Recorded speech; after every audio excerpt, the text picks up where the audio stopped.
Welcome back, Wolfpack. Verlis here, and this is how to get Mareanie in Pokemon Sun and Moon. So after I did my Toxapex guide, everyone wants their hands on this stupidly broken Pokemon because this Pokemon is the meta. Now, I already showed you how to catch this Pokemon in my 5 rare Pokemon locations video, so you can go check out that video. Also, if you do, I will make a note, the Bagon is in the wrong place. I'm searching in the wrong bushes. I feel so terrible for that. But as for Mareanie, it is in the video, so I'm pretty much just going to say the same things. You can go to Route 9, and you can find the one and only fishing spot on Route 9. It's actually kind of hidden, unless you're like looking for the A button pressed. You might not see it, and then things only get harder from there. That it has to be an SOS battle, so you will need adrenaline orbs if you want to make it as efficient as possible, and it's highly recommended you have a high-leveled false swipe Pokemon. That way you can hit the Corsola and then not worry about knocking it out. But Corsola's a rock-type Pokemon, so the false swipe has to be pretty powerful, unless you would just want to like tack away for a while. Either way, you need to get an SOS battle going. Now, Corsola is only a 5% chance to be encountered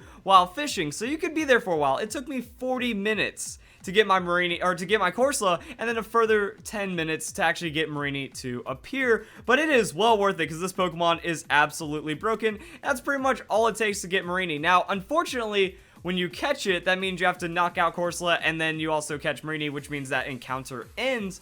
And it gets a little more complicated from there because there are hidden ability mechanics. That means the longer you are in a chain, the higher odds it is of getting a hidden ability Pokemon. Now, I don't know if we have confirmation on the numbers just yet, but eventually someone's going to get a regenerated Mareanie, start breeding it, and then those breedjects will become available, or at least for some good trade fodder, you can have that Mareanie. Either way, if you want one now, for the Merciless, just to have a Mareanie or something like that. This is how you do it, and that's pretty much all there is to the video. A little bit of persistence, a little bit of knowing where to fish, and that's all there is to it. So if you guys enjoyed the video, hope you all have a nice day. Thank you very much for watching.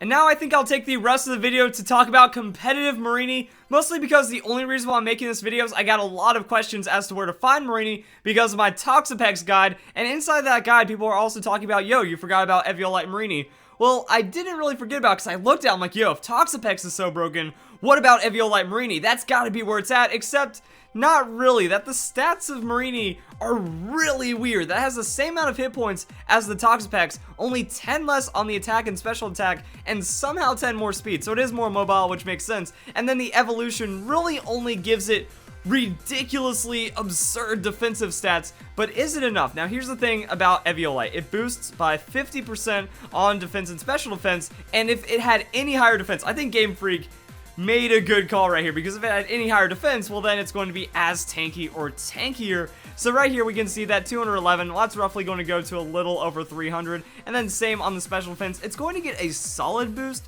but it's not going to push it into ridiculous Toxapex levels, so it's going to have roughly 100 stat points lower in both defense and special defense, which is really a lot even with that Eviolite. Also, we're giving up the item, which means that we don't have that leftovers, we don't have anything going in our favor like that, so that could be a bit of a problem. I want to just kind of confirm about it with what we have on the damage calculation, so I was just like, alright, what's a crazy strong hit? Like, Mareanie is still pretty silly when it comes out tanky it is. You can max out the hit points, you max out the defense, you give it that Eviolite, and you can still survive a hit from a Garchomp as long as it doesn't have the life orb. Once you get the life orb, yeah, then it's roughly favorable odds that you don't get KO'd. It's like 43% chance that the Garchomp will take you out if you go full defensive nature and everything. Then we're looking at the Toxapex. Yeah, Toxapex without a life orb is actually like a 3-hit KO Pokemon. With life orb, it's 2-hit KO, but it's just kind of showing that I think we're giving up too much tankiness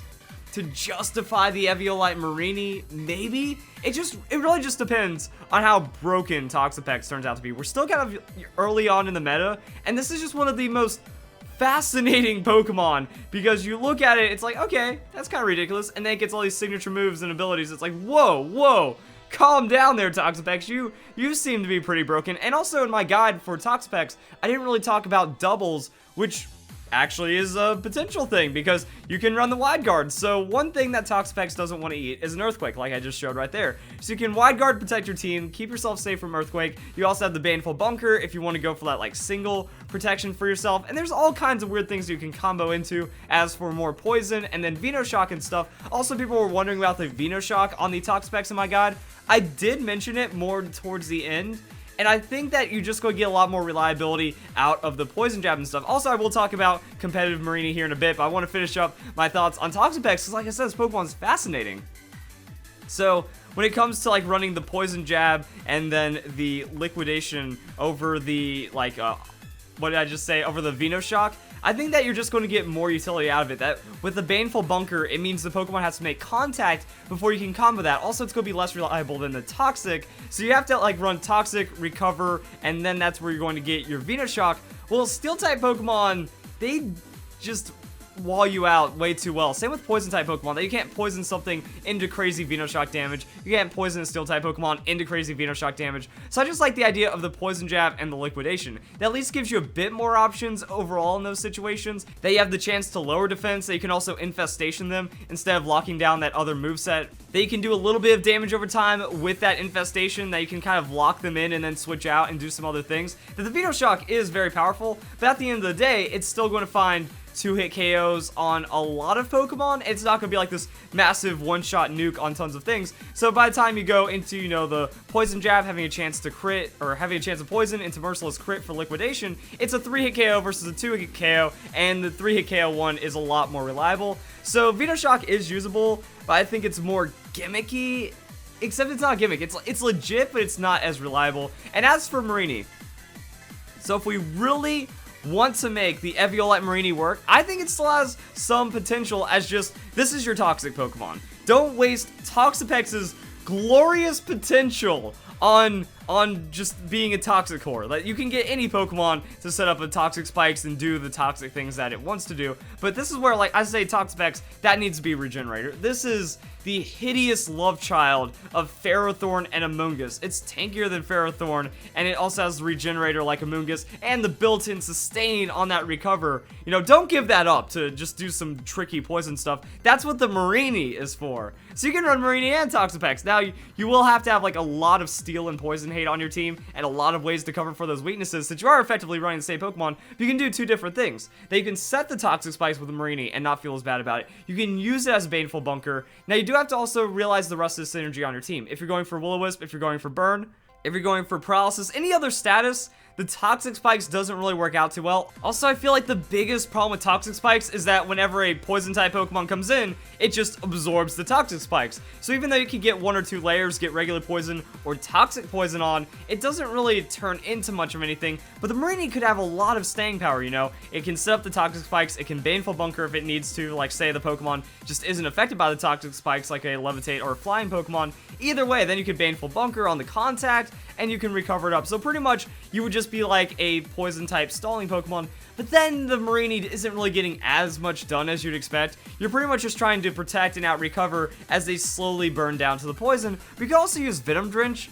so maybe Mareanie could work out like that. Like, this is where you would combo Mareanie with another Pokemon with Venoshock, with other things that synergize with having heavy poison status on your opponent's side of the field, and Mareanie can set it up really reliably. Also, you can use it as a switch in, switch out Pokemon, and it doesn't necessarily need the Merciless. Actually, you have no offensive moves, so you could go for the Regenerate in this case, and that way you just set up the Toxic Spikes, Venom Drench something, switch out, and you get a really safe switch out on that Venom Drench because lowers attack, special attack, and speed of poison foes. Well, if a lot of your team is poisoned, or they're coming in on that Toxic Spikes and getting poisoned right there, then the Venom Drench will actually stick. So Venom Drench, recover, take less damage, switch out, Regenerator, now you're back up to full, and you're bringing a Pokemon onto an opponent's attack, but they have lowered speed, they have lowered attack, special attack. Venom Drench is actually a really broken move. Like, all the toxic synergy moves out there are stupid broken. Baneful Bunker's broken, Venoshock is broken with the 130 base power potential stab.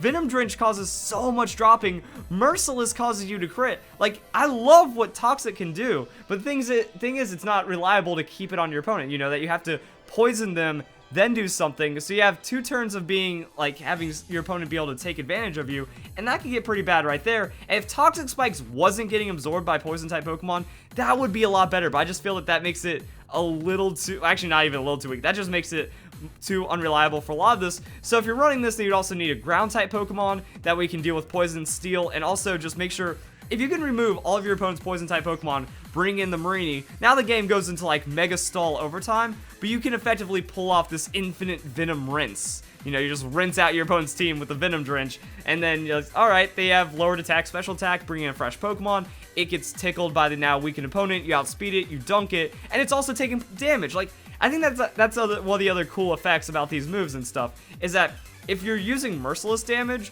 well, you poison them, and then you hit them, and then you also poison them, and then they take poison damage again. So you're losing a quarter of your hit points, and you just need to have merciless pick up enough damage to do like 3/4 of their health right there, unless you Baneful Bunker again. So all that adds up. Same with the Venom Drench, that okay, they get drenched, well, that means they were poisoned that turn, they were poisoned the turn before, and then you're also switching out on another poison turn, and then you can recover stall through it. So they're losing 3/8 of their health before they're even taking an attack, which means you don't even need an overwhelmingly powerful sweeper Pokemon to take advantage of that. So what do I think about the Mareanie? I think it works. Also, someone else, it's like one of the top comments was talking about Tentacruel and stuff. So there was like, oh, so Toxapex is like a Tentacruel but better. Yes, it is like a Tentacruel but better. But Tentacruel had this like big special defensive edge, and honestly, when you compare like the hit points and special defense of the Tentacruel as a specialized defensive tank, it's effectively, yeah, like whoever, if you're out there and you've used Tentacruel before and you know how ridiculous the Tentacruel can be, then imagine Toxapex doing the same thing, but also for defense. So Tentacruel is very specialized that way. Also, if Toxapex got Acid Spray, the game would end right there. Like, that'd be way too much. Acid Spray on a poisoned foe, you crit, drop their special defense by 2. You could actually just sit on the Acid Spray and not even need any other damaging moves. Or you Acid Spray into the Venoshock, and then the opponent just dies immediately. So there's a lot of things that combo into poison and whatnot. But yeah, Tentacruel is a good example for what you're capable of right here. Because Tentacruel is just kind of like an annoying Toxic Spikes Pokemon. Might also Scald. Might also just go for that setup. And it does bring something that Toxapex can't with that Acid Spray. But then you have more defensive reliability on Toxapex. Tentacruel, still pretty weak to an Earthquake. Toxapex, we've seen that it can tank out Garchomp Earthquakes. So anything less than that, any non-stab Earthquakes, it tickles Toxapex, it out-recovers, and then it goes for it. Tentacruel brings more speed. But other than that, like I said, I can talk about... I can talk about this Pokemon forever, because I've done some really stupid things in Pokemon. Like, I'm not even talking about bad stupid. I'm talking about good stupid. Like, my triple regenerator core team. Well, now you can bring Toxapex into that and just have 2 regenerator Pokemon. You go between Amoonguss and Toxapex, and then you also have other sweepers to just really tilt your opponent and then come in and clean up with. So there we go, guys. Wow, this started as a Where to Find Mareanie, and it really snowballed out all over the place, because this is what I want to say about Toxapex.